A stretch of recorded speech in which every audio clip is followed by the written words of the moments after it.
Bienvenidos, bienvenidas. Charlas que organizamos aquí en Mr. Call. Hoy tenemos una charla algo diferente, pero espero que sea de vuestro interés. Tenía ganas de tratar temas sobre personas en el entorno de la gestión de producción. Creo que es una charla interesante. Hay mucho tema por aquí que contar. Me apetecía mucho que viniese Nadia a hablarnos sobre gestión de personas y poner el foco en las personas en las producciones. Y ella se va a presentar, así la conoceréis un poquito más. Y tiene un tema, pues eso, como os decía, para mí de mucho interés y espero que para vosotros también. Supongo que por eso estáis aquí. Pues nada, Nadia, te dejo. Bueno, pues buenas tardes, Belly, muchas gracias por invitarme. Bueno, yo sí que es verdad que me dedico a la industria digital del entretenimiento, pero bueno, digamos que mi formación es, yo soy socióloga, soy criminóloga y he estado durante 9 años formándome como analista de la conducta. He estudiado con las fuerzas de seguridad del Estado en perfilación, me dedico al análisis de la personalidad, a la prevención de entornos de acoso psicológico, al peritaje de acoso moral y desde hace algún tiempo pues me dedico un poco a la consultoría, a la transformación, al enfoque de pues, prevención de riesgos psicosociales, etcétera. Además, soy cofundadora de la Tribu Animation, que es un estudio de animación que tiene como directora Jaime Maestro, que tiene, bueno, él es la persona importante en la industria.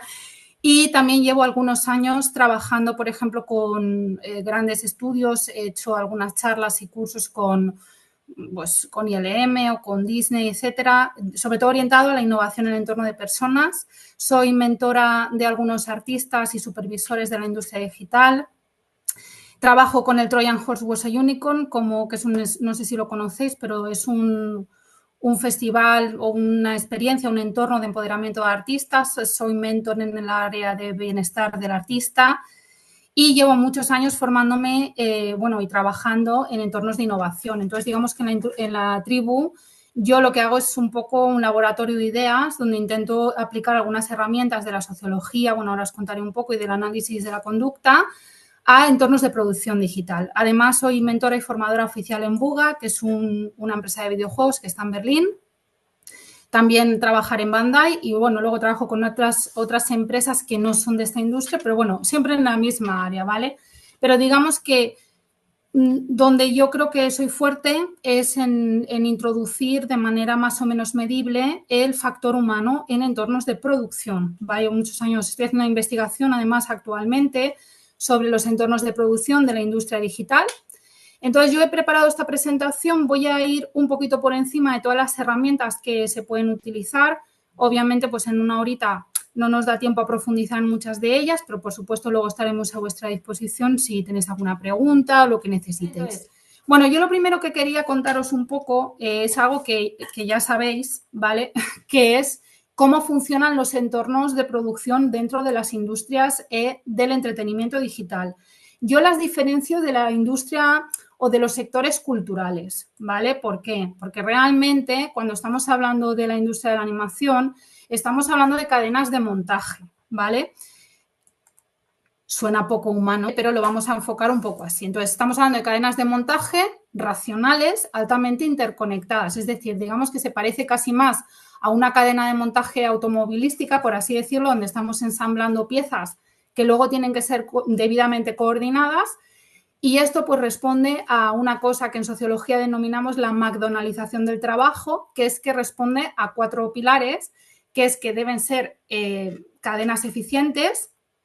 En esta industria lo vemos, pues que los pipelines deben ser muy optimizados, que los procesos cuanto más estándar sean es más cómodo para nosotros, es decir, normalmente vamos a tender a bajar los costos, ¿no? Los recursos los vamos a minimizar con toda esta optimización de los pipelines.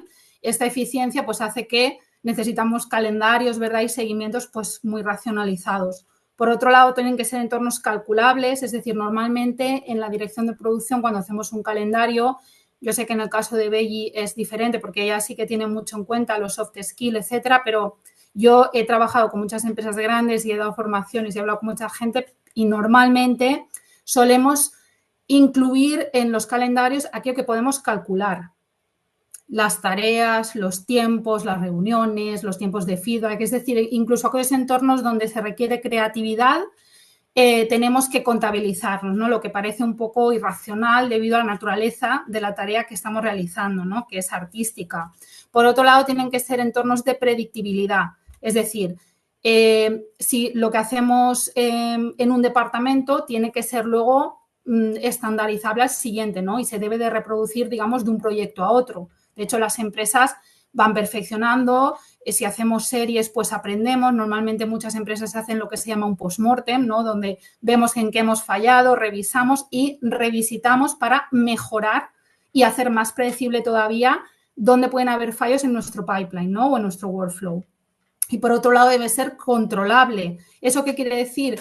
Que no hay mucho lugar a la imaginación, sino que si tú eres animador, animas. Si tú eres animador junior, además animas ciertas secuencias. Es decir, hay una serie de situaciones que deben de ser automatizadas, ¿vale? Entonces, una vez tenemos en cuenta que estamos delante de una cadena de montaje, sí que tenemos que entender que en el cine, por ejemplo, animación, que es un poco lo que nos compete aquí, luego me contáis si estáis en otro tipo de industria, quizá producciones más pequeñas o en VFX o en videojuegos, pero en general, cuando existen estos términos de lo técnico se encuentra con lo artístico, se produce un poco este tipo de cadena de montaje.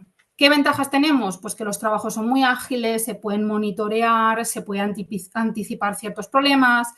Cuando hay un problema se puede hacer una corrección inmediata, es decir, tenemos muy claro cuando hay un error de software, si se nos ha caído la red, etcétera. Permite reducir costes y, sobre todo, permite, para mí, el hecho de verlo como una cadena de montaje es que permite garantizar los resultados. Es decir, una de las cosas que yo más he escuchado cuando hablo con artistas y en entornos de producción es que la película se tiene que terminar sí o sí, porque no hay opción, ¿vale? Esto quiere decir a veces caiga quien caiga, ¿vale? Es decir, si a veces cae alguien por el camino con un estrés o con lo que sea, pues no nos importa porque tenemos que terminar la película. Esto es lo más importante. Y esto se parece mucho a un entorno como puede ser Ford o como puede ser otros entornos donde tenemos un producto, ¿no? ¿Qué pasa en esta industria? El inconveniente fundamental es que hay una teoría en el análisis de la conducta humana donde tú en el cerebro humano no puedes ser a la vez racional y a la vez imaginativo. Es decir, son unos mecanismos que juntos es muy complejo que trabajen bien. Eso quiere decir que nuestros artistas muchas veces pues pierden ese sentido de la artesanía, es decir, se produce lo que se llama una pequeña alienación, es como que ellos están haciendo su secuencia, repitiendo ciertas cosas, algunos de ellos hacen tareas muy automatizadas y tienen una sensación a veces de que, bueno, yo entré en esta industria porque yo quería ser artista y al final me considero como una parte más, ¿no?, que está reproduciendo algo. Esto va a generar reacciones en las personas. Muchas veces cuando estamos observando nuestro calendario decimos, oye, ¿dónde está el error aquí? No, si está todo perfectamente medido. Pero claro, es que son personas con las que estamos trabajando, ¿no? No son un recurso, no son un ordenador, sino que son seres humanos y los seres humanos somos de determinada manera. Sí. Yo normalmente cuando estamos hablando de temas de cadenas de montaje, es decir, da igual donde trabajemos, porque yo trabajo también, por ejemplo, con los portuarios, ¿vale? Con los estibadores, son cadenas también de manos de trabajo. Cuando tú estás en cualquier espacio de trabajo, lo normal es que las personas que son jefas de operaciones se dediquen siempre al desglose de dos cosas, las tareas y los procesos. La diferencia entre la tarea y el proceso es que el proceso es básicamente el pipeline. ¿Qué software vamos a utilizar? El naming de las carpetas, quién hace qué, cómo se hace, es decir, usamos Blender, usamos Tumo, es decir, toda esa racionalización del trabajo es el proceso. Si hay un error en el proceso no hay mayor problema, ¿vale? ¿Por qué? Porque si se nos cae la red tenemos que llamar al de IT, ¿no? Si se nos estropea, si necesitamos una tool para optimizar, por ejemplo, la animación, ya sabemos que necesitamos a un programador. Las tareas quizás sea un poquito más complejo, es aquí donde el equipo de producción es muy importante porque, pues, quizá tú tienes un junior, pues que a lo mejor pensábamos que podía hacer un personaje en 5 días, pero a lo mejor esta persona, pues, no tiene este skill necesario y se nos atora un poquito y se nos va del calendario 2 días, ¿vale? Pero estos dos problemas son fácilmente solucionables. Digo fácilmente entre muchas comillas porque obviamente en entornos de producción es difícil. Pero ¿qué pasa? Que el factor humano no es algo que se suele contabilizar en las predicciones, no entran en el calendario, ¿vale? Entonces, esto, si me aclaro yo, es de lo que vamos a hablar aquí. Yo lo primero que quería hacer es que nos situemos todos dónde estamos nosotros cuando estamos haciendo una película, una serie, un videojuego, etcétera, ¿vale? Bueno, esta carita de aquí anodina que he metido yo es el director, ¿vale? Que está ahí como flotando. Es como, ¿vale? Es esa persona que está ahí, ¿no?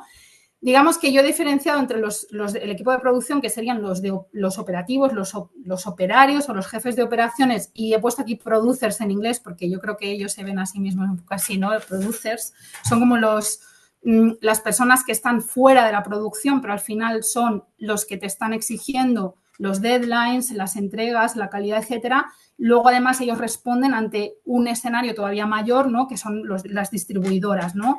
Entonces, ¿qué le pasa al equipo de producción? Que normalmente en muy poco tiempo tiene que hacer un producto muy eficiente con problemas muy predecibles, porque si hay una gran cagada al equipo de producción le suelen decir, oye, ¿cómo puede ser que tú no hayas pensado que esto podía ocurrir? ¿No? Hemos perdido tanto dinero. Pero es que además el equipo de producción tiene que unificar los criterios de personas que suelen tener cerebros o maneras de entender el mundo muy diferentes, como son los programadores o los perfiles más técnicos, que suelen estar muy orientados a las tareas, son más racionales y que su lenguaje es el técnico, es decir, resuelvo, ¿no?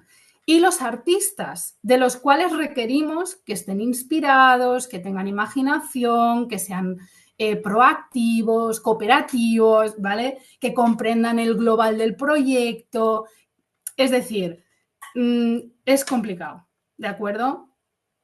Entonces, por ir al grano, la pregunta principal con la que yo me suelo presentar cuando voy a estudios, etcétera, a hacer formaciones de este tema, siempre es, vale, pero yo ¿puedo medir esto? Porque esa es la primera pregunta, ¿no? que mucha gente se hace. Entonces, la respuesta es sí, podemos medirlo. Ahora bien, la medición del factor humano es muy compleja. Es decir, requiere, para empezar, de un autoconocimiento muy grande. O sea, es decir, si yo mismo, como coordinador o gestor de personas y de equipos, no soy consciente de cuáles son mis prioridades, es decir, no es lo mismo que yo sea una persona muy proactiva y muy orientada a los resultados y que el proceso no me importe tanto en el sentido de que, bueno, se haga como se haga, ¿no? Lo que importa es que se termine. No es lo mismo que ser una persona que te dice, oye, no solo importa el resultado, ¿no? El proceso de cómo se hace también ayuda a que la calidad del proyecto suba. Entonces, cuando tú estás juntando eso, ya tienes indicadores de que ahí puede haber como un pequeño conflicto, ¿vale? Entonces, yo lo primero que digo es, si tú quieres realmente prevenir, digamos, problemas o situaciones donde el factor humano es la clave, porque si somos buenos para mí, tenemos un buen equipo de producción y estamos bien formados en esto, cuando tenemos reuniones, lo primero que yo hago, al menos en mi equipo, cuando yo trabajo en la tribu, cuando estoy asistiendo en equipos en BUA, etcétera, es, vale, este es un problema de procesos, este es un problema de tareas. Si la respuesta es no a los dos, pues mira, no, esta persona la verdad es que le hemos cambiado la tarea 5 o 6 veces y, oye, no parece que responde nunca, ¿no? O no, mira, pues hemos aplicado esta tool, es que ya no sabemos qué botoncito ponerle pues para automatizar su proceso, no responde. Vale, el problema es un problema de factor humano. ¿Cómo es más factible entender que hay un problema de factor humano? En primer lugar, tu organización de procesos tiene que orientarse a lo que se llama normalmente el bienestar. Bienestar es una palabra que a la gente que se dedica a entornos muy racionales, es decir, donde hay eficiencia, predictibilidad, etcétera, les asusta. Porque bienestar, emociones, etcétera, suena a caos. Suena, uy, madre mía, qué lío, vamos a abrir melones, es mejor aquí, los problemas los dejamos en casa, ¿no? Y que digo yo siempre que esto es una fantasía, es decir, tú no llevas una mochila y al entrar al trabajo tú dices, bueno, pues voy a dejar mis traumas, mis problemas de insomnio y que mi gatito se está muriendo aquí en la puerta y entro al pipeline como si fuera yo un cohete. Pues no, ¿vale? Entonces, Si queremos resolver, lo primero es que tenemos que garantizar que las personas van a un lugar de trabajo donde ya existe, digamos, un cierto bienestar, ¿vale? Vamos a asegurarnos que las personas van solo a hacer tareas y a responder a procesos. Si solo van a eso, no vamos a tener ningún problema, ¿no? Teóricamente. ¿Qué pasa? Para conseguir el bienestar hablamos de 3 pilares. Tener una estructura de trabajo y organizativa sólida, tener una cultura que luego veremos cómo verla, ¿vale? Claramente, que se llama cultura ética, una cultura ética, y tener una posibilidad para el desarrollo humano. Y mucha gente también te dice, bueno, ya, pero todo esto, ¿cómo lo medimos? Vamos a introducirnos en ello, que es lo importante. La estructura de procesos sólida yo entiendo que es lo que Belli o un gran director de producción hace cuando se sienta a hacer un calendario y una organización de producción, ¿vale? Yo sé que Belli lo hace, pero también os puedo decir que he tenido otras experiencias donde ese trabajo no se hace, ¿de acuerdo? La estructura de procesos tiene 3 pilares, muy sencillo. Yo siempre trabajo en tríadas, ¿vale? 3-3-3, es intentando ser lo más sintéticos posibles. Una estructura de procesos tiene que ser clara, transparente y consistente, ¿vale? ¿Por qué? Porque esto genera bienestar. Es decir, hay personas que si van al trabajo, saben lo que tienen que hacer, saben quién es el responsable de cada cosa, terminan su trabajo, si tienen una duda se la resuelven tranquilamente y además no tienen sorpresas, son felices, ¿vale? No van a generar ningún problema añadido ni van a tener ningún problema psicosocial. Por eso yo cuando voy a una empresa y me dicen algunos gestores, jolín, qué bien, ¿no? Eso, digo, claro, pero es que si no incluimos el factor humano y tú no les puedes dar una estructura sólida, pues entonces tenemos que llevar fruta, ¿no? Al trabajo, que es lo que hacen muchas empresas, e irse a hacer actividades de team building. Entonces, yo siempre digo, si ya tenemos esto, si tenemos una Belli, por ejemplo, ya estamos bien, ¿no? ¿Esto qué significa? Claridad. Los objetivos tienen que ser medibles. Es decir, no estoy haciendo una película, ¿vale? Estoy haciendo una película que tiene unas secuencias. Esas secuencias están numeradas. Tenemos que elegir por orden de urgencia, de prioridad. Tenemos que tener preferiblemente una Cool Be Better List o una wishlist para poder ayudar al director o a la directora a que deje ir alguna cosa para dejarla al final de la producción. Tenemos que darle una semana siempre a nuestros trabajos, ¿no? Tenemos que tener objetivos que digamos, jolín, si tenemos que tener 5 personajes en 3 meses tengo 5 personajes. Pero cada semana además yo sé si estoy avanzando o no. Eso ya hay empresas que no lo tienen. Así, ¿vale? Esto ya sería importante. Unos buenos objetivos medibles. Los roles tienen que ser claros. No son los mismos las responsabilidades que las funciones, ¿vale? Los responsables de los proyectos tienen que estar definidos. Eso luego, si queremos, hacemos preguntas. Las tareas con sus fases, ¿vale? Todo esto ya lo conocemos.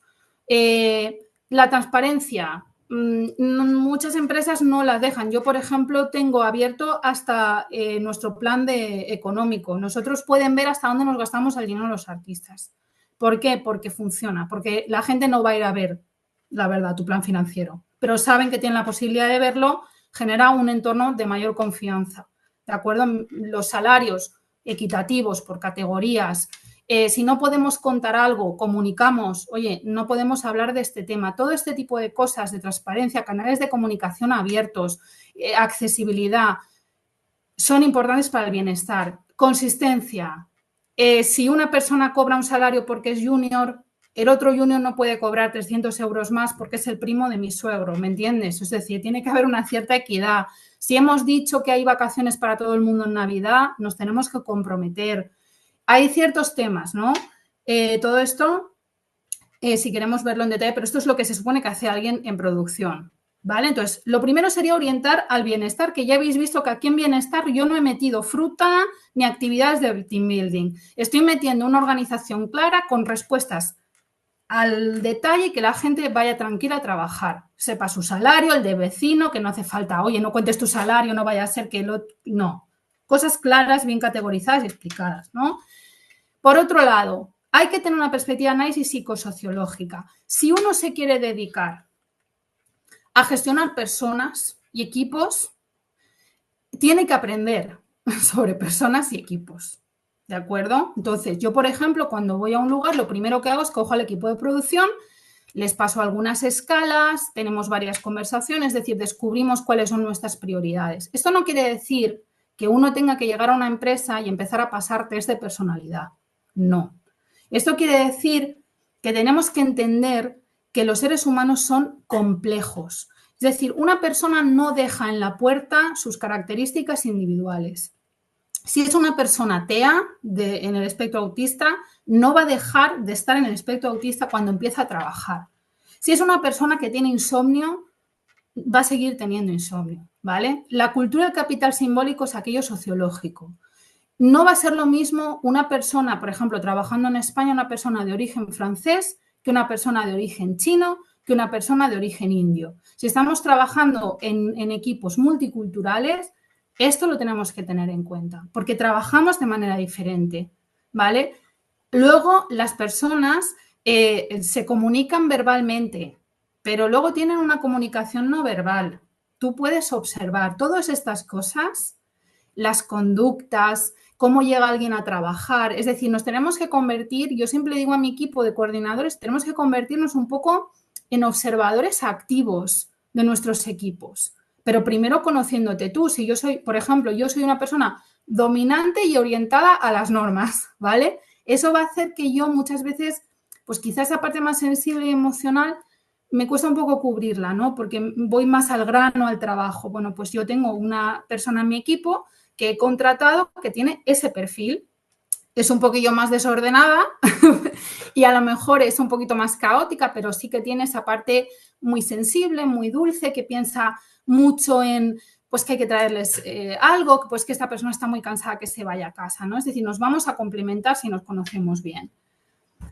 Esto es lo que se llama también la tríada de la personalidad. Los seres humanos, ¿vale? Esto es una cosa que tenemos que ir poco a poco introduciendo ya en nuestra vida, ¿vale? Yo me gusta decir, vamos a abrirle la puerta a comprender que el ser humano cuando trabaja no es un robot, ¿vale? No es una inteligencia artificial, aunque a mucha gente le facilitaría la tarea, ¿vale? Entonces, somos neurociencia, es decir, tenemos un cerebro. Eso quiere decir que hay personas más emocionales que otras, que a muchas personas no les sirve de nada que le digas, ¿estás triste? Pues no estés triste. Pues eso no le funciona a esa persona, ¿vale? Hay personas que se refugian en el trabajo, ¿vale? Yo una vez trabajé para un director que me decía, yo solo quiero workaholics. No quiero a nadie, yo quiero gente que se refugie en el trabajo cuando tenga problemas. Yo no quiero gente que venga aquí, ¿no? Es como, y suena frío, pero es verdad, hay gente que se refugia en el trabajo y yo soy una de ellas, de hecho, creo. O sea, yo a veces estoy mal y digo, pues mira, me voy a poner a trabajar. Pero hay personas que no, hay personas que no pueden concentrarse si tienen problemas en su casa. Y esa persona puede ser un artista extraordinario y lo queremos en el equipo. Y tenemos que entender, por ejemplo, la sensibilidad a los estímulos. Hay personas que tienen, bueno, eso lo veríamos en una charla diferente, pero yo, por ejemplo, soy especialista en análisis del comportamiento en las ramas forenses desde la neurociencia, ¿no? Yo trabajo sobre todo en neurociencia y sociología, ¿vale? Es un poco el rasgo y cómo el cerebro interactúa con el entorno, ¿vale? Yo no hago terapia, aunque tenga muchos años de psicología, no soy terapeuta, soy analista. Entonces, hay personas que por su rasgo, ¿vale? Tienen el sistema de activación reticular ascendente desactivado, eso lo hablaríamos en otro momento, pero eso quiere decir que son personas que necesitan muchos estímulos. Es lo que llamamos comúnmente la persona extrovertida. Personas que hablan más, que se levantan más, que les gusta picar entre horas, ¿vale? Que tienen como, pues hablan más rápido, levantan la voz, son más sociables. Bueno, ya conocemos todo el mundo lo que es una persona más extrovertida. Pero es que hay personas que son más introvertidas. Normalmente muchos de los artistas suelen tender a la introversión, ¿vale? De hecho, una de las investigaciones que yo estoy proponiendo en la universidad es ver que quizá lo que pasa es que los artistas tienden más a la introversión y muchas veces los equipos de producción y los de gestión tienden más a la proactividad, a los estímulos, a lo social, a la acción-reacción. Entonces se encuentran con personas muy reflexivas que necesitan mucho tiempo. Una persona introvertida con muchos estímulos, con luces muy altas, con mucha música, con mucho hablar, no se concentra bien. Entonces, a veces ponemos al lado, yo hasta incluso hablo con los artistas de, oye, ¿cómo queremos que distribuir el espacio? Porque hay personas que son introvertidas, que van con sus cascos y las luces ya les desconcentran. Y yo tengo el estudio, por ejemplo, orientado a los estímulos. O sea, hay personas, las personas extrovertidas las tengo más cerca de la cocina, tienen más luz, tienen zonas para picotear, si quieren ponerse música se la ponen. Las personas más introvertidas tienen la zona pues igual más al fondo, donde están más tranquilos, donde pueden salir si quieren un poquito a la terraza y desconectar un poco. Es decir, nos vamos adaptando a ellos, ¿de acuerdo? Luego, por otro lado, las personas son complejas, que es la parte de la psicología, ¿vale? Una cosa es nuestro cerebro y otra cosa ya es toda la parte psicológica, ¿no? Yo colaboro con una psicóloga, pero nosotros, pues, gestión de estados de ánimo, pues imagínate en un crunch time, ¿no? En videojuegos hay personas que verdaderamente se rompen durante la producción. El mundo de los VFX es muy duro con los artistas y obviamente la retención de talento es importante, ¿no? Y luego cada persona es un mundo, ¿no? Cada persona tiene un grado de empatía, tiene unas necesidades, hay personas que quieren promocionarse, otras son más estables, es decir, eso existe. Y luego está la parte sociológica, que es lo que se nos escapa siempre, que es el tema de no todo el mundo tiene el mismo poder, no todo el mundo tiene la misma información, no todo el mundo tiene el mismo rol. Hay personas que compiten por el mismo rol, ¿vale? Y no lo dicen abiertamente, sino que es una sospecha. O sea, vamos citando cosas que ya son problemas en la producción que no están contabilizadas, ¿no? Es decir, ¿cuántas veces el lead va a intentar ocupar el espacio del supervisor? No lo podemos incluir fácilmente, ¿no? Nos tenemos que convertir en analistas y en verlo y en poder verlo en el momento de solventar.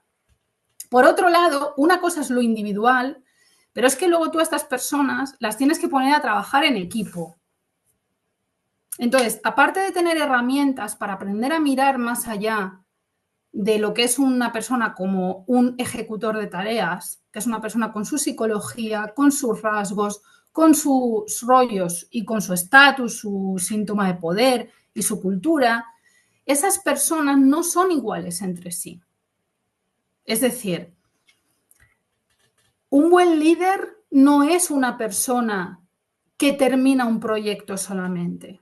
Un buen líder es una persona que consigue que el mismo equipo pueda repetir el mismo éxito una y otra vez. Yo siempre lo he dicho así. Es decir, al líder lo define su equipo. Y un buen director de producción y un buen coordinador de producción para mí tiene que ser un poquito líder. Tiene que poder coordinar a su equipo. Tiene que ayudarles a ejecutar las tareas. Tiene que ser capaz de evaluar que se está cumpliendo la expectativa. Si sabemos que Alejandro el lunes no va a terminar su tarea para el viernes, tenemos que ser capaces de evaluar la situación, ¿vale? Y tenemos que ser capaces de motivar. Esto se llama los 4 pilares del liderazgo, ¿vale? No sé si este tipo de cosas las conocéis, luego las podemos hablar, pero esto se trabajaría aparte. Esto todos estoy hablando de que cuando hacemos el calendario, la organización de la película o de la serie, tenemos que estar pensando en estas cosas, ¿de acuerdo? Estas son herramientas que cuando ocurra el problema vamos a decir, bueno, espera, porque esto igual se resuelve porque estas personas están en mitad de un burnout y a lo mejor lo que necesitamos es un espacio de gestión de, no sé, de un conflicto, que lo hablen. Si no, vamos a estar todo el rato, ¿dónde está el problema, no? Entonces, la tríada de rendimiento, hay estudios que tienen departamento de recursos humanos, pero yo creo que en estudios pequeñitos es raro. Yo al menos no lo he encontrado, que haya departamento de recursos humanos. Entonces, lo normal es que los de producción hagáis también de recursos humanos. Es lo normal. En este caso tenemos que hacer un desglose correcto de lo que llamamos la tríada del rendimiento. La tríada del rendimiento es que cuando tú metes a una persona en tu equipo, digamos que tendríamos 3 posibilidades. Una es el conocimiento, ¿vale? Lo vamos a contratar por sus skills. Otra es la experiencia, en cuántas películas o series has trabajado. Y por último, ¿qué personalidad tienes? Es decir, si nosotros necesitamos que un lead sea proactivo, orientado a resultados, dinámico, activo, motivador, simpático, Si nosotros queremos ese perfil y contratamos a una persona que está en lo opuesto, vamos a estar frustrados porque vamos a decir, es que esta persona no es proactiva. Entonces, si nosotros ya sabemos que para este rol necesitamos este perfil y conocemos bien el análisis de la personalidad, vamos a saber que estamos renunciando a otras cosas. Quizás si contratamos a alguien muy dominante, muy proactivo, etcétera, quizá pues va a ser una persona menos reflexiva, menos cooperativa, menos orientada a las emociones, ¿de acuerdo? Esto, si lo sabemos desde el principio, también lo podemos ordenar. Por ejemplo, en un junior, pues no podemos tener experiencia. Ahora, pues a lo mejor nos importa que haya hecho un máster en la UPV, en Valencia, porque el conocimiento que se obtiene ahí pues nos da importancia, o en Gobelán, ¿no? Ahora bien, a lo mejor en un junior pues también la personalidad es importante, alguien que desee aprender mucho, que lo veamos proactivo, que sea simpático, que sea buen jugador de equipo, ¿de acuerdo? Entonces, ¿qué es lo más importante para ese puesto? Pues un supervisor, pues quizá que sea un poco más huraño nos da un poco más igual, un director, ¿no? A lo mejor nos importa más que sepa muy bien lo que está haciendo. Si estamos haciendo, por ejemplo, un proyecto, digamos, de bajo presupuesto, que requiere una persona muy eficiente, pues al igual necesitamos un director que conozca muy bien, por ejemplo, el Blender, ¿no? Entonces, cuando hacemos esta tríada de rendimiento, también podemos orientarnos un poco a ver qué personas quizá no están bien situadas, ¿no? En ciertos roles, ¿vale? Luego está la retención del talento. Eso también pertenece a los recursos humanos, pero nosotros lo podemos ver. Normalmente el talento buscamos, digo en plural, con todo el mundo aquí, en un trabajo solemos buscar una buena retribución, estabilidad y crecimiento. Podemos renunciar, ¿vale? Hay personas que a lo mejor renuncian a cierta retribución porque tienen estabilidad, ¿no? Hay personas que prefieren estar haciendo series porque tienen una familia y no prefieren estar haciendo 3 meses en Madrid, 4 meses en Francia, en 5 meses en Los Ángeles, ¿verdad? Ahora ya con pues en trabajando online esto se ha reducido un poco, pero en general hay personas que prefieren trabajar en series y sabemos que, bueno, pues que voy a tener trabajo, aunque no voy a poder optar a este salario de 4.000, 5.000 euros, pero bueno, tengo un salario 2.500, quizá estoy bien. El crecimiento es importante, uno no va a querer ser un junior toda la vida. Entonces, si tienes una persona trabajando 3 meses en una película, no pasa nada. Pero si luego esa persona tú la renuevas para un nuevo proyecto, vas a tener a esa persona en tu despacho y te va a decir, yo soy junior. Entonces, si nosotros hemos hecho bien nuestras tareas, podremos decir, para que en esta película o en este estudio uno sea un mid, necesita haber hecho por lo menos 2 películas. Y podremos decirle a esa persona, mira, no te puedo subir a mid, pero pasas a junior de fase 2. Te voy a subir el salario 500 euros. Es un ejemplo. Esto viene con la estructura sólida. Todo esto da paz mental.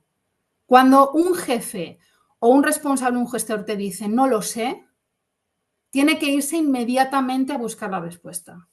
Es muy complicado para una persona que sabe que tiene un líder y un responsable estar continuamente, no te puedo responder, no lo sé, ya veremos. O sea, esto para mí es terrorífico, ¿de acuerdo? Luego, el trabajo en adaptación mutua.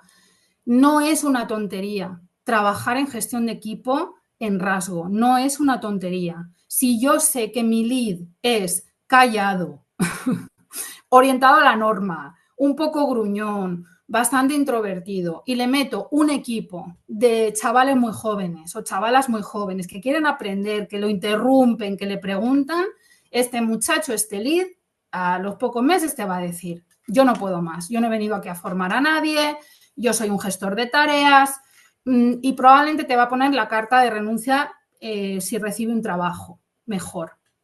Y probablemente en el siguiente trabajo, en esa entrevista, dirá, ¿qué equipo tengo?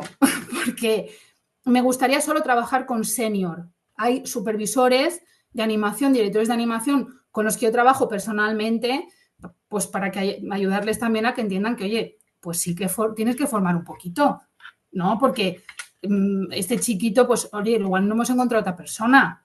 Es una persona que tiene una personalidad maravillosa, pero bueno, pues tiene poco conocimiento. Y hay veces que hay supervisores pues que te dicen, oye, yo quiero un equipo de senior. Claro, todos queremos un equipo de senior, pero los seniors hay que hacerlos también, ¿no?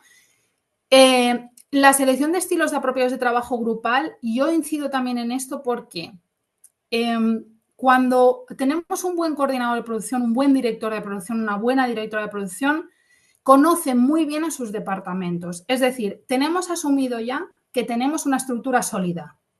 Es decir, ya sabemos, las tareas están bien repartidas, tenemos los roles claros y tenemos los procesos bien, es decir, estamos usando Tumbun, todas las secuencias están repartidas y este es el lead, este es el supervisor y está todo claro. Si este equipo le gusta trabajar de una manera más ágil, es decir, oye, no les gusta tener tantas reuniones, han trabajado ya en un par de películas juntos porque vienen de un proyecto en Francia que ya habían trabajado juntos, la mayoría de ellos, esto puede suceder. Son más horizontales, pues permíteles.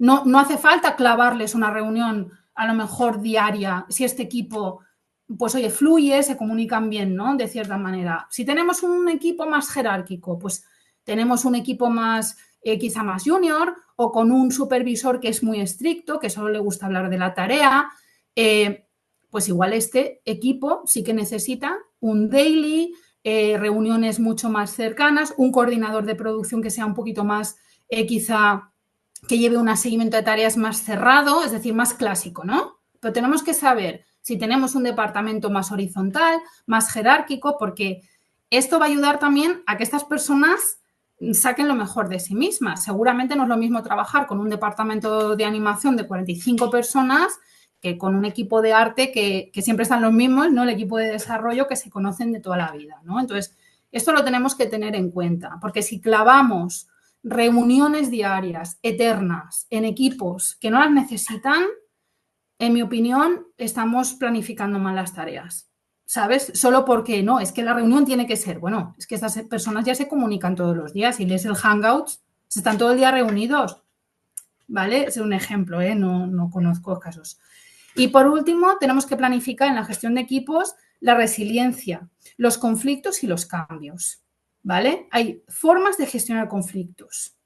Hay formas de adaptarnos a los cambios y tenemos que ser capaces. Con un buen líder, con un buen coordinador de producción, tenemos que conseguir que nuestros equipos, aunque sean de rasgos diferentes y de personas diferentes, vean el objetivo medible que tenemos puesto como algo a conseguir. Y tenemos que ayudarles a que sean resilientes. Tenemos que poder ayudarles. Hay producciones que bajan el presupuesto a mitad de producción. No es lo deseable. Pero a veces un director de producción se encuentra con que el producer le dice, pues tenemos que despedir a este equipo porque nos han quitado tanto del presupuesto. Bueno, pues esto lo tenemos que saber proyectar que podría ocurrir. Lo deseable es que no ocurra, ¿vale? Lo deseable es todo bien. Pero si pasara algo así, tenemos que trabajar con nuestro supervisor o nuestra supervisora mano a mano para que ese equipo nos acompañe, ¿no? Porque emocionalmente es impactante. Y luego, por último, esta diapositiva es importante porque para mí da igual cómo hagas la gestión de equipos y da igual si conoces muy bien a la persona. Donde realmente necesitamos las herramientas es en estos tres contextos. En el día a día, donde necesitamos tener unas buenas habilidades comunicativas, como ya todos y todas sabréis, ¿no? Que aquí es donde la estructura sólida hace más papel. Si hemos hecho bien nuestro trabajo, lo normal es que el día a día esté bien. Bajo presión, que normalmente es a final de la producción, ¿verdad? Cuando ya estamos en una entrega. Bueno, en videojuegos, si alguno de vosotros trabajáis en videojuegos, ya sabréis que por más que se intenta, ¿no? El crunch time famoso, por mucho que intentan muchos estudios evitarlo, yo no sé cómo se gestionan, pero mi teoría es que debido al factor humano. Pero bueno, digamos que siempre hay un crunch time, ¿no? Es lo que decimos que el equipo de compo, los pobrecitos son los que trabajan bajo presión eterna, ¿no? Se comen todo lo demás. En fin, aquí bajo presión vamos a ver mucho las emociones, ¿vale? Vamos a ver el nivel de poder. ¿Qué quiere decir? Que tú puedes tener un supervisor muy colega y muy simpático, pero cuando falten 2 meses para entregar la película, esa persona tienes que confiar plenamente en ella. Si tú no tienes poder para cambiar las cosas, es muy probable que sea interesante saber, yo no digo obedecer, yo digo confiar. Porque a veces en periodo de crunch time nos ponemos en un manejo del estrés muy malo, tenemos personas que se bloquean por completo y no sabemos diferenciar, oye, yo cuando estoy bajo presión, ¿qué hago? ¿Colaboro? ¿Me gusta dar órdenes o me aíslo y no quiero hablar con nadie? ¿No? O sea, bajo presión tenemos que conocernos bien. Nosotros como coordinadores o gestores de personas somos los primeros que tenemos que saber cómo actuamos bajo presión. Yo, desde luego, si un director de producción bajo presión se pone a dar voces y se pone a gritarle a su equipo, yo pienso que no es... O sea, hay otras opciones, ¿vale? Y luego en conflicto. Muchas empresas, muchos estudios en cadenas de montaje, en el conflicto no existe. ¿Vale? Yo he ido a empresas grandes, importantes de renombre, donde me dicen, no hables con no sé quién, que no queremos abrir un melón. Y yo pienso, ¿pero qué melón vamos a abrir? Si estas dos personas no se hablan ya, si se están boicoteando la una a la otra, ¿cómo no vamos a abrir este melón? Si lo que tenemos que hacer es no evitar este conflicto, resolver, buscar una opción mediada y continuar con nuestra vida, que tenemos que sacar un trabajo. Entonces, todo esto para mí es irracional, aunque nos lo pinten de muy racional, ¿no? Entonces, tenemos que saber que hay personas que cuando están en mitad de un conflicto se vuelven hipercríticos. Hay directores que de repente están muy cabreados y la toman con un supervisor y hay reuniones que yo he visto briefings que digo, ostras, van volando ahí como las... Y aquí hay que parar y decir, oye, esto está transmitiendo una imagen que lo que está haciendo al final es una gestión de los estados de ánimo nefasta y estamos retrasando la tarea. Entonces, eso hay que gestionarlo para mí, ¿vale? Entonces, en estos 3 espacios, casi todos estos problemas que os estáis dando cuenta son de comunicación, ¿eh? Porque yo lo digo siempre, donde hay humanos hay conflicto y donde hay comunicación hay solución. Si no podemos hablar, o sea, yo he estado en formaciones, en empresas que luego te dicen, es que lo que me estás diciendo me va a venir bien con mi mujer. Y yo digo, es que amigos, claro, si no sabemos diferenciar lo que es validar una emoción de una tarea, por ejemplo, hay personas que están empezando la coordinación de producción, Belli lo sabrá porque cuesta a veces y te dicen, no, es que no le quiero insistir más a Pepito porque es nuevo, es junior, pobrecito, se va a estresar mucho y ayer tuvo un día muy malo. Bueno, pero es que tú le puedes validar su emoción y aún así hablar de la tarea. Tú cuando le dices a una persona, oye, no estás cumpliendo con tu tarea, no le estás diciendo eres malo, eres idiota. No, porque yo, por ejemplo, considero que soy buena en mi trabajo y me equivoco. Y a mí me parece correcto que la persona que supervise mi trabajo me diga, oye, Nadia, yo creo que aquí te estás equivocando porque no llegamos a tiempos. O me recuerde, oye, te has comprometido con esto y no me lo has enviado. No me está diciendo con eso tú no eres válida, no te quiero, no vales para nada. Ahora bien, si yo me lo tomase así, por ejemplo, imagínate que yo trabajo con Bella y me dice, oye, Nadia, te has pasado del tiempo, ¿no? Me dijiste estos tiempos y nos hemos ido. Y yo le digo, oye, Bella, me hace daño que me digas eso. Estamos hablando de un mundo donde la comunicación es útil, ¿no? Y franca. Oye, me hace daño porque yo, Belli, confío en ti, no me gusta que me digas esto porque me hace sentir mi autoestima dañada. Ella perfectamente me puede decir, entiendo a qué te refieres, yo no te quiero dañar. Me gustaría que la próxima vez intentemos ver cómo lo hacemos para que no se vayan los tiempos. Es decir, hay maneras de comunicarse que no le hacen daño a la gente. Vamos a ir a esa opción, ¿vale?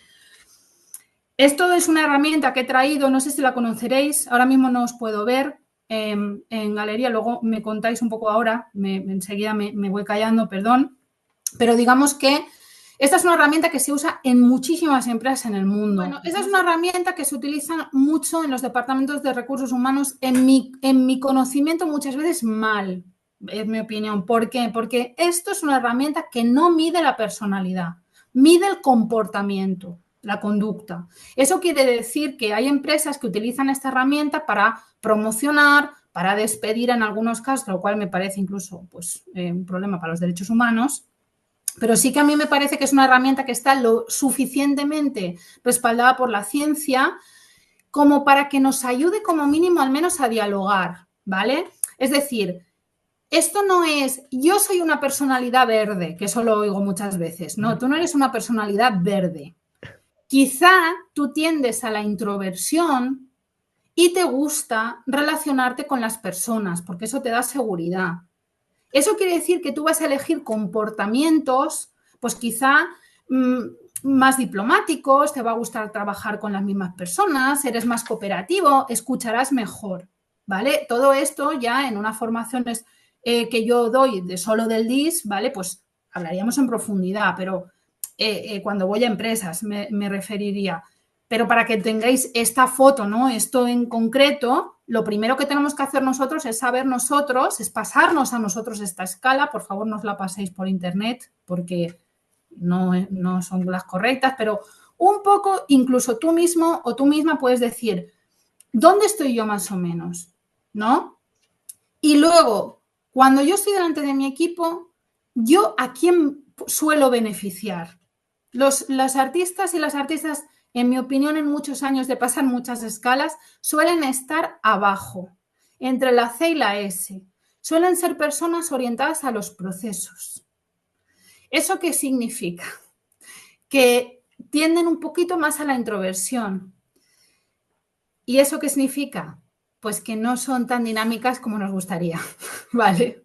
Entonces, sufren lo que ellos mismos llaman art block, ¿vale? El art block es porque personas muy metódicas, más reflexivas, que necesitan tiempo, están trabajando en entornos de cadena de montaje cuyos requerimientos están arriba. Respuestas rápidas, personas asertivas, personas dinámicas, que nunca se quejen, que tengan voluntad para terminar. Esto es cuando muchas veces hacemos un DISC dialogado, es decir, la persona hace la escala y luego la hablamos para ver si esa persona se identifica o no. Y pasa mucho esto, ¿no? Que te dicen, bueno, es que a nosotros nos contratan siendo reflexivos y prudentes y artistas, imaginativos y tal, y luego nos están exigiendo ser lo contrario. Y a veces pues es un poco así, ¿no? Y esto tendríamos que aprenderlo. Esta herramienta es muy interesante que la investiguéis y la podéis aplicar para los próximos calendarios que hagamos. Y por último ya aprendemos a evaluar el tipo de cultura organizativa. Aquí os he traído 2 diapositivas porque yo pienso que aquí no hace falta que vayamos, es decir, esto se puede evaluar, ¿vale? Yo soy consultora de algunos departamentos de recursos humanos y eso es lo que se llamaría un poco el clima, la cultura empresarial. Como mínimo os he traído estas cosas muy resumidas que vosotras la podáis tener, que estoy segura que todos podemos identificar fácilmente. Digamos que el verde es todo lo que hemos ido diciendo, orientar al bienestar, cuidar a las personas, tener equidad, no basarnos en si nos cae bien a alguien o no, sino en algo objetivo, es decir, y estoy segura que todos aquí habéis trabajado en entornos donde todo es un caos, hay mediocridad, hay competición entre personas abiertamente, hay ambigüedades. Cuando le preguntamos a alguien te dicen, no, la culpa de esto la tiene este. No hay relaciones de confianza. Es decir, esto yo creo que con estas descripciones ya es una pequeña herramienta para que os convertáis, esto es ya sociología, en pequeñas y pequeños analistas y sociólogos, ¿vale? Y ya para terminar os he traído este pequeño ejercicio. Pensaba en esto como piezas, ¿no? De un jueguecito. Y entonces, en el conocernos a nosotros mismos y en el cómo contribuir a crear culturas éticas y entornos de bienestar, aquí hay algunas cosas que estoy segura de que todo el mundo aquí ha vivido, ¿vale?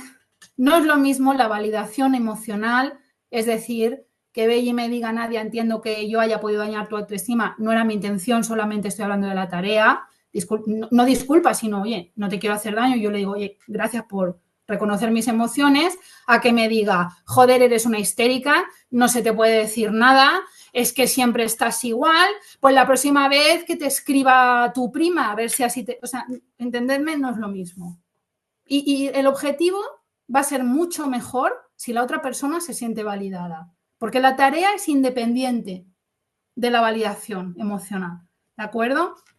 No es lo mismo buscar acuerdos y consenso con tu equipo, pues que hacer como que nada ocurre, ¿no? O sabotear a uno, o decir, este vamos a ignorarlo, este, pues mira, como es un inútil y nadie le va a decir nada, pues su secuencia es darle lo peor, esa persona se da cuenta, ¿de acuerdo?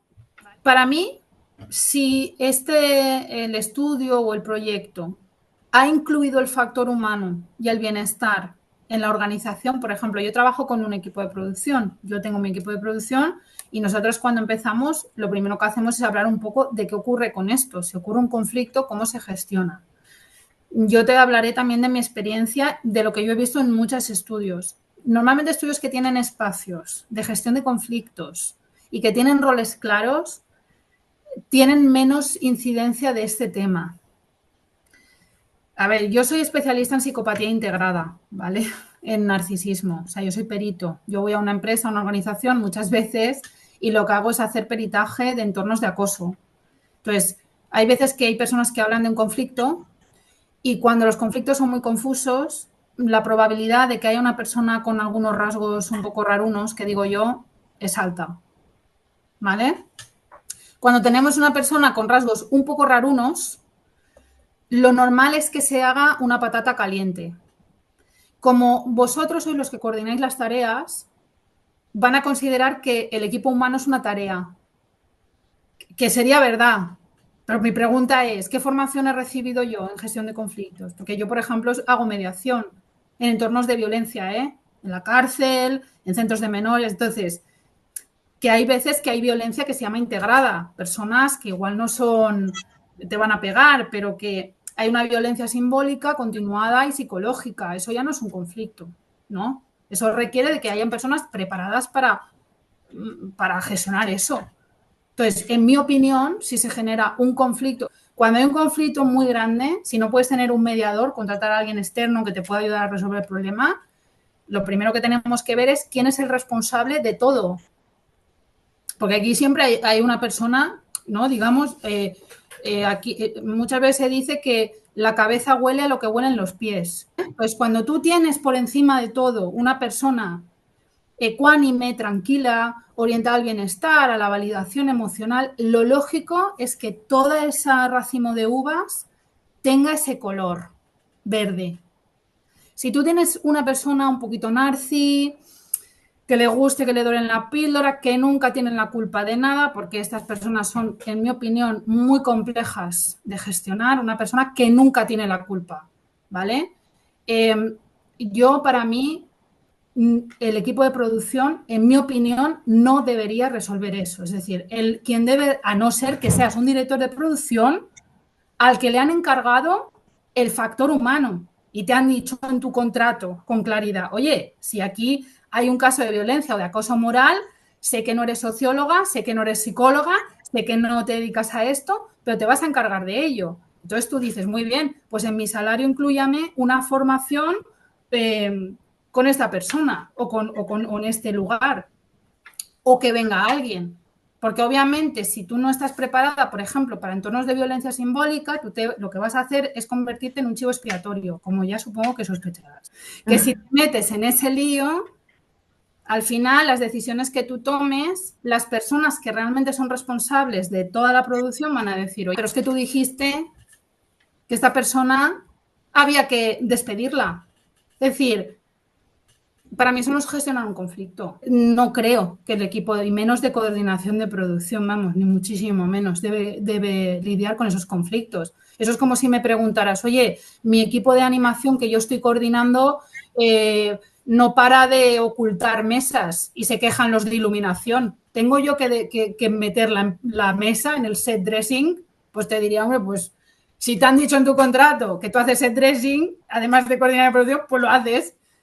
pero son trabajos diferentes. No es lo mismo gestionarle las tareas a un equipo que gestionar sus estados de ánimo, sus conflictos, la violencia. Es decir, para mí el problema y lo que yo estoy realmente hablando aquí y lo que hablaba con Bey, y por eso salió también esta charla interesante, es que os demandan a veces ser psicólogos, sociólogos, no sé qué, y realmente tú puedes pensar, vale, si a mí me gustaría ayudar, pero es que no sabría. Por ejemplo, ¿cuántos de aquí hemos aprendido cómo se resuelve el conflicto en 4 pasos? Validación, necesidad, o sea que hay herramientas, pero a lo mejor tú, pues igual que no tienes por qué hacer set dressing, no tienes por qué tener esa formación. Claro. O sea, es que tu tarea es llevar un Excel, que se cumplan las tareas, etcétera. Eso es lo que tú tienes que hacer. Si yo tengo que hacer de mediadora, de que está bien, de recursos humanos, está bien.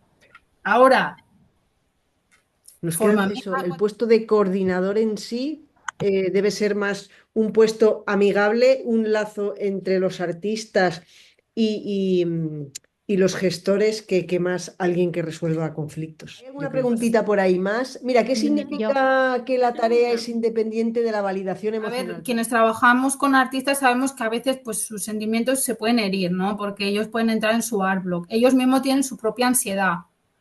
Vale, imagínate que ellos están con la cabeza, soy una mierda, a muchos les pasa, ¿eh? Soy una mierda dibujando, por lo que sea, ¿vale? Y no me van a promocionar y tengo ese miedo en el cuerpo, tengo el miedo que no me van a promocionar, ¿vale? Todo ese miedo puede ser que nos esté generando retraso en la tarea, ¿vale? Yo voy como coordinador, menganito, te estás retrasando con la tarea, mira, me da mucha pena, pero es que si no, a lo mejor tengo que quitarte el personaje, porque estamos priorizando el objetivo medible, es así, pues es la realidad.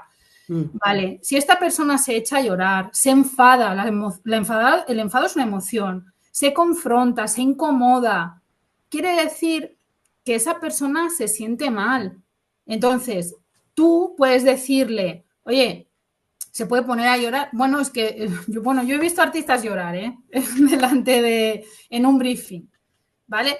Y que se les diga, oye, ven llorado de casa.